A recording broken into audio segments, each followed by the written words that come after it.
Hi there, day 46, the 16th of July 2020. Wow, this was a really good day until about an hour and a half ago. I'll get to it in a second. Um, I nearly sacked running this morning, but I didn't. I woke up far later than I should have done because I like to have a little bit of a breakfast about an hour and a half before I run. But I overslept and I thought I'm just going to have to, if I'm going to run, I'm going to have to do it now. So I'm going to run on an empty stomach with no breakfast and a breakfast afterwards. Sorry, I'm burped.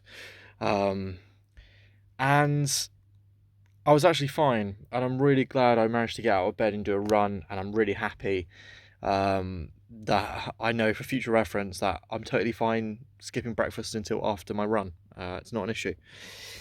Um, and yeah, managed to do most of my effective stuff today. Still got a couple of things to do. Did another day's work for my friend's company, and then I actually had I had to do something for my dad as well. I alluded to the fact that my dad's in property, and I'm working for him part time. And I was doing something for him. And then when I came home when I came home this evening, rather, on the way home, looking forward to having dinner. A domestic cat ran out into the road, and unfortunately, there was nothing I could do. It was so fast. It went under my car, and I feel fucking awful. I honestly feel dreadful because I know there's going to be someone out there crying tonight, grieving over a lost cat. It was in the road. It was trying to. There was a very split second where I was looking at it in the wing mirror because I pulled over fairly quickly, and it looked like it was going to get up again. I was like, oh my god, how lucky is this? It's you know what they say, cats and nine lives and whatever. But it became very quickly apparent that it couldn't get up. It was twitching. It was trying to move itself, but the car had obviously crushed its insides to such a degree that I'd broken its spine or whatever, and it was bleeding out the mouth, and it was twitching pretty badly. I just feel fucking terrible. I really do. I mean, the guy who was directly behind me, he pulled over pretty quickly. And he said, "Look, there was nothing you could have done, mate. It came out it came out of like this bushes and under a fence so fast that even if I had like braked immediately. I mean, obviously, I mean, it happened so fast. I thought I did brake immediately, but there was no way. He said there was no way you could have missed it. There's no way you could have prevented that from happening. Cats will be cats. Luckily enough, there was a police car about 2 minutes behind us, just happened to be one.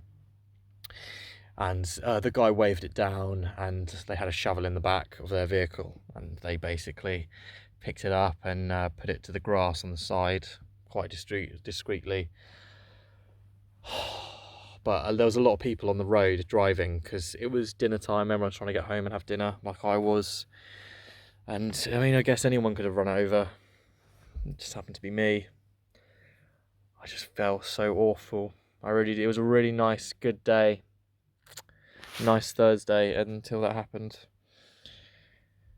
And, and I alluded to it a few episodes ago. I'm vegan. I try and literally do everything I can to avoid inflicting suffering on other beings. I don't believe that there's any excuse to cause harm or death to another being, but mankind will be mankind, and it just so happens that our infrastructure, our roads, our travel infrastructure doesn't cater for the fact that animals will be animals, even domesticated ones. And if a cat wanted to cross the road at the worst time possible, I can't control it. I know deep down, like there's nothing I can't blame myself for anything. Like, Lord knows if I could have prevented it, I would have done. And yet I feel awful because it's not only the loss of life, it's the fact that it was someone's pet. It was a domesticated cat. I didn't hear or see a collar on it, but it was a classic domesticated cat. It was white with like a mottled brown kind of spots here and there.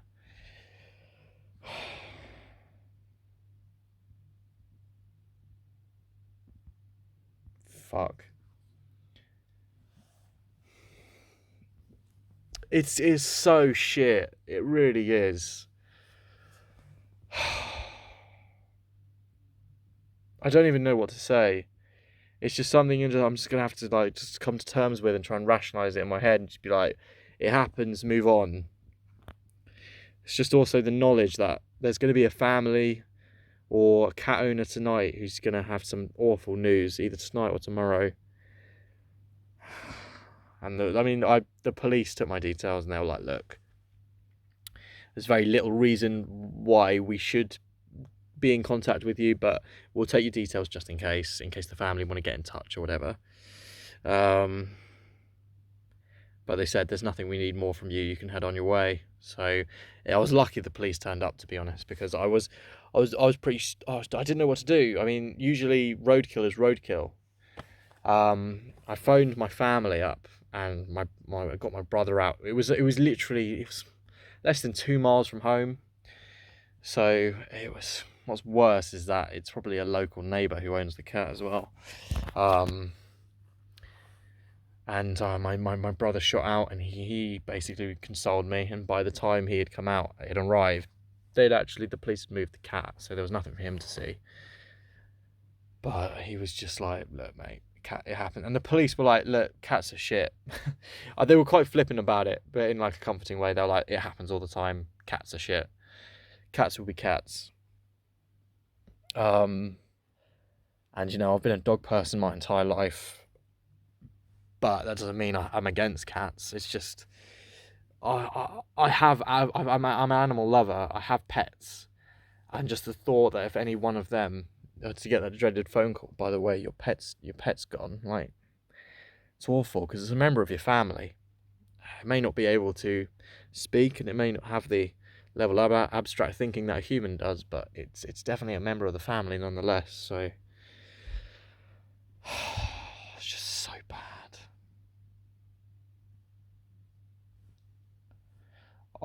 My brother immediately gave me 2 beers and he was like, sink these and you'll feel better. I mean, I shed a couple of tears and then I've since mellowed out. It's just awful. It's just really bad. So I was on track on having such a productive day, and then right in the evening, I've just been depressed. Why should I bother trying to, maximize the productivity of my day when I've just fucking killed someone's pet? I know I shouldn't blame yourself. I know I shouldn't blame myself. I know I shouldn't. There's nothing to be gained from it. But it happens. It happens. It fucking happens, mate. It's just a fact of life. It happens. Sometimes you're on the front lines. Sometimes it happens to you. It's not nice when it happens to you, but it's got to happen to someone, and sometimes that person is you. So, yeah. I mean, do you know what's weird about the ideology behind animals? Dogs and cats are sacred, but deers and squirrels and rabbits and foxes aren't so sacred. So a roadkill of a badger or a fox would have been a shrug, but it's a cat, and so I feel like it's loved by people. Do you know, that's so weird. I'm not trying to find some academic route to absolve my guilt. Don't get me wrong. I'm not trying to be like, why do humans do that? I'm not trying to take a deconstructionist view where we're like, yeah, but isn't it weird how we prize cats anyway? Like, no. Regardless of what it was, I would have felt shit. I'm a firm believer that all life is, to a degree, sacred. There's nothing to be gained from me talking anymore. It was a productive day. Apart from that, I had a good day. I went running, I meditated, I had my smoothie, I'm about to listen to my podcast, I'm going to finish my book. Still haven't finished my book, but this is the last day where I'm giving myself the patience. I want to finish it now. Take my mind off things anyway, so I'll see you tomorrow.